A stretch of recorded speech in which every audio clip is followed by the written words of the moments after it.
Siapkan wadah, lalu masukkan 300 gram tepung ketan. Kalau untuk takaran sendok, ini nggak terlalu tinggi menggunung dan nggak terlalu rata, tetapi cembung atau munjung seperti ini, setara dengan 30 sendok makan cembung.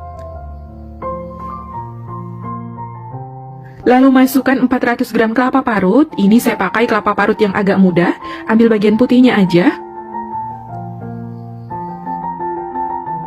Setengah sendok teh garam, 100 gram gula pasir atau setara dengan 6 sendok makan cembung. Kemudian ini diaduk hingga tercampur rata.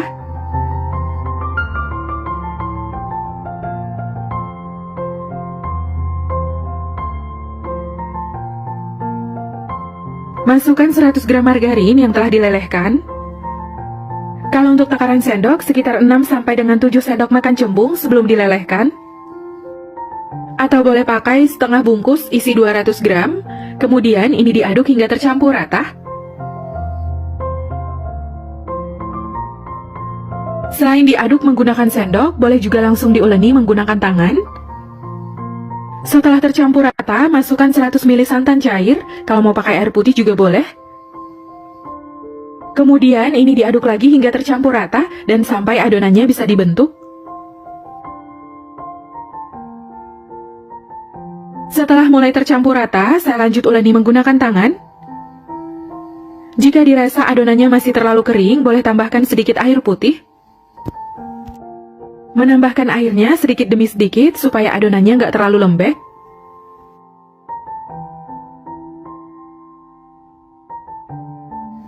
Nah, ini adonannya udah tercampur rata. Ambil sedikit adonan, lalu kepal. Ini udah bisa dibentuk. Jadi saya nggak ada menambahkan air, cukup santan 100 ml di awal. Kemudian ambil sedikit adonan. Ini kalau ditimbang sekitar 40 gram. Lalu kepal dan pulung membentuk bulatan. Kemudian pipihkan.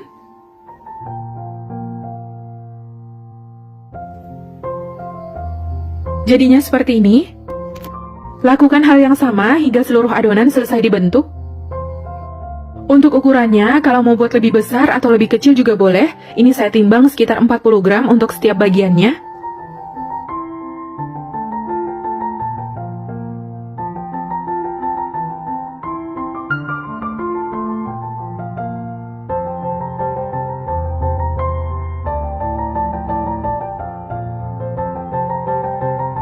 Nah, ini adonannya udah selesai dibentuk, dapatnya 25 bagian, dan ini siap untuk dimasak.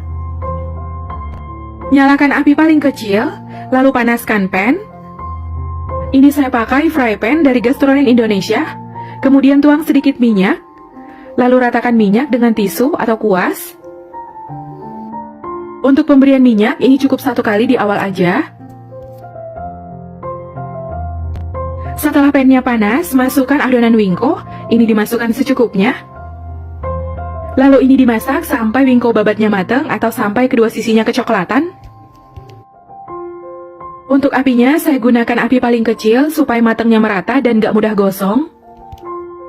Setelah beberapa menit dimasak, lihat bagian sisi bawah wingko. Kalau udah kecoklatan, ini boleh dibalik agar matangnya merata. Kemudian ini lanjut dimasak hingga bagian sisi bawahnya kecoklatan juga. Untuk spatula yang saya gunakan, ini namanya Rafael Spatula Baking Set Pink dari Gastrolin Indonesia. Spatulanya bagus banget, tahan panas dan aman untuk digunakan. Setelah kedua sisinya kecoklatan, ini tandanya wingko babatnya udah matang, lalu angkat dari pan. Ini wingko babatnya wangi banget, sajikan selagi hangat, ini makin enak.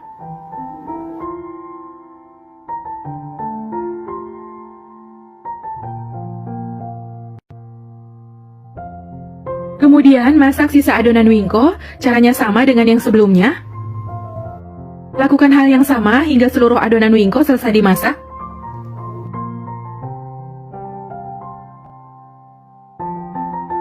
Nah, ini dia wingko babatnya yang udah matang sebahagian. Ini masih hangat.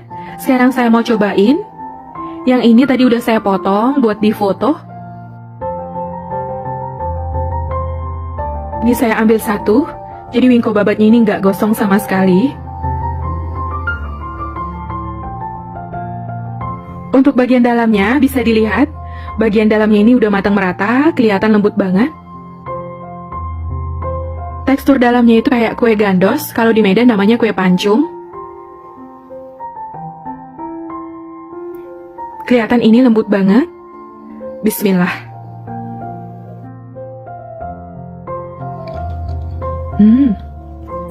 Ini enak banget ya, mantep.